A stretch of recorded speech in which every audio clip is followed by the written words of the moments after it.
linahubiriwa kila mahala. Ukienda kaskazini linahubiriwa, ukienda mashariki linahubiriwa, kusini magharibi linahubiriwa hili neno. Nini? Ni Mungu anamtafuta mwanadamu.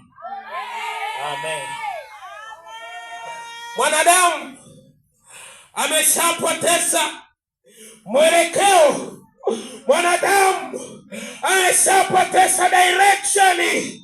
Dunia imewamesha wanadamu. Dunia inayumbisha wanadamu.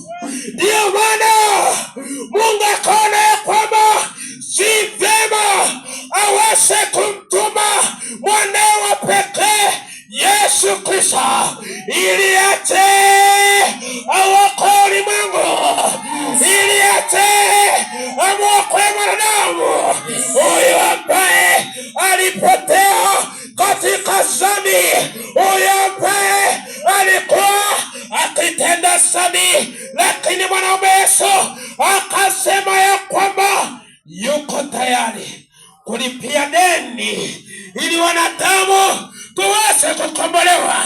Sasa tunaona Yesu aliweza kuteswa, Yesu aliumizwa, Yesu alipigwa.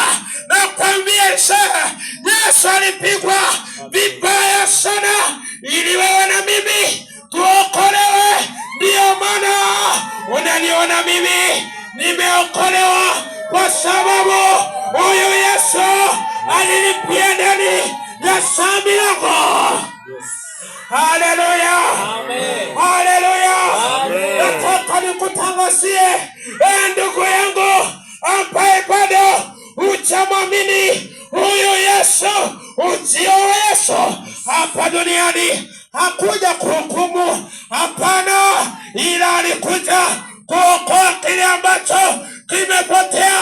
Hata maandiko yanasema ya kwamba mwana wa Adamu huyu Yesu hakuja kuhukumu ulimwengu, bali kuokoa ulimwengu. Nataka nikwambie, lakini neno la Mungu linasema ya kwamba kila ambaye hataliamini ili neno la Mungu amekwisha kuhukumiwa, lakini ambaye ameliamini neno la Mungu huyu amekwisha kupata neema, kwa sababu wote ambao tumeliamini neno la Mungu tumepata neema, tumepata neema.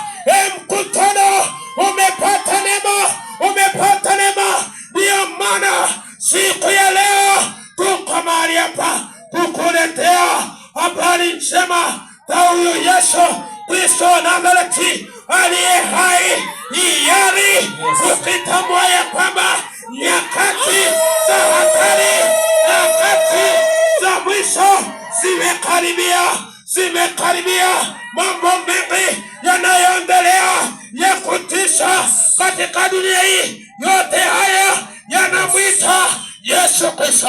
Hata neno la Mungu limesema kila asomaye na afahamu hii siri wanaijua wale wana wa Mungu kwamba nyakati za mwisho zimekaribia. Haleluya.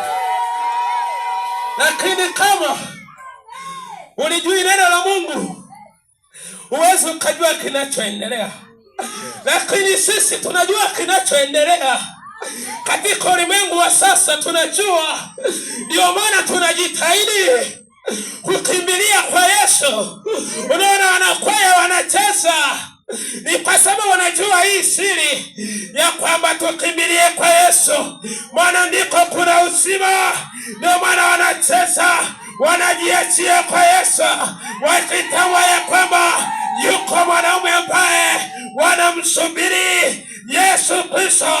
Maana alisema atarudi tena kuwachukua watu wake, atarudi tena kulichukua kanisa. Ndio maana nakutangazia habari hizi, na wewe ambaye hujamwamini Yesu, hebu tuungane pamoja katika ule mwaliko mkuu ambao utatikisa kisha dunia nzima watu watashangaa, watasema jamani, Amosi tulikuwa naye jana lakini hatumuoni. Jamani, Mama Jibu tulikuwa naye jana lakini hatumuoni. Tambua ya kwamba Yesu amerudi, amechukua watu wake. Haleluya.